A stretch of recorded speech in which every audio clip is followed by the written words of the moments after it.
Duncan Baker.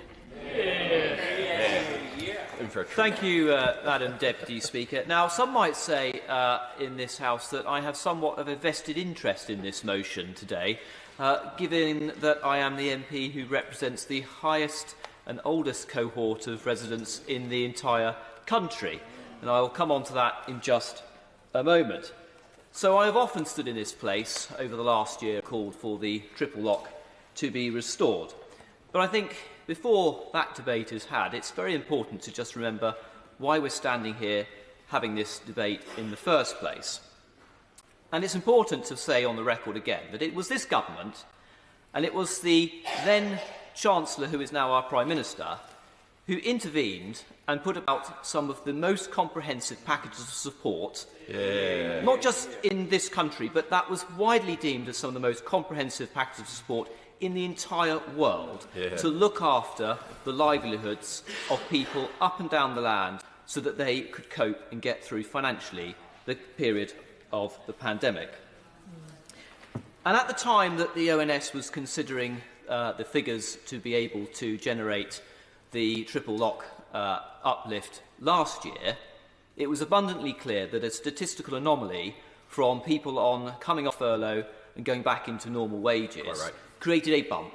It created a bump that made it simply unfair that at that point in time, when the pandemic was very much within the grip of us all, and we did not know quite where the virus was still going to, that it was only fair to take a one-off decision at that time to revert to the double lock.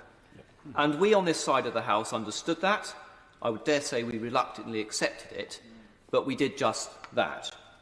And it was a year ago, on the 15th of November, which I would just add is my birthday, Madam Deputy Speaker, where I said on the record that woe betide us if we let our pensioners down again.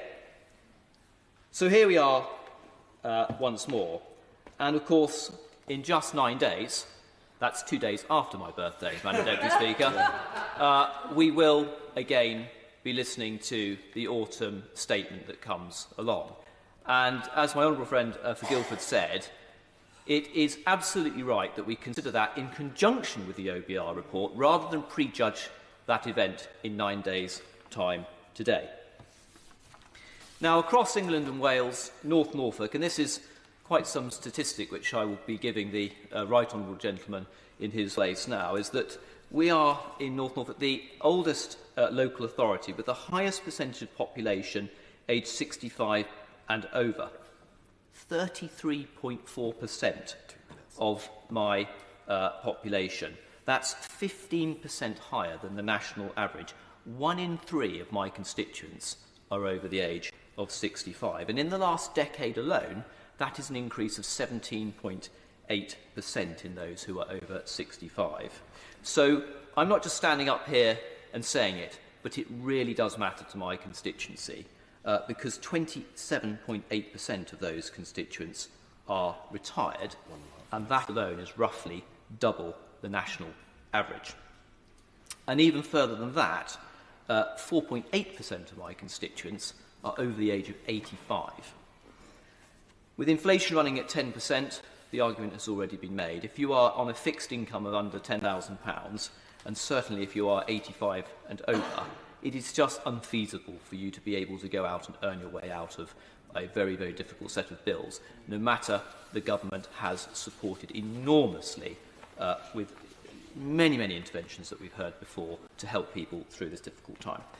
So I'm going to end and just say this, that the Prime Minister has stood at the dispatch box and he has said many times that he will protect the most vulnerable. He will be fair and he will be compassionate. And I believe he will be, because he certainly was during the pandemic when he was the Chancellor. So I do believe that in just 9 days' time, the right decision, the moral and ethical decision, will be made, and that will be returned to the 1 in 3 constituents that I represent in North Norfolk. They will get absolutely what they paid into all of their lives. Thank you.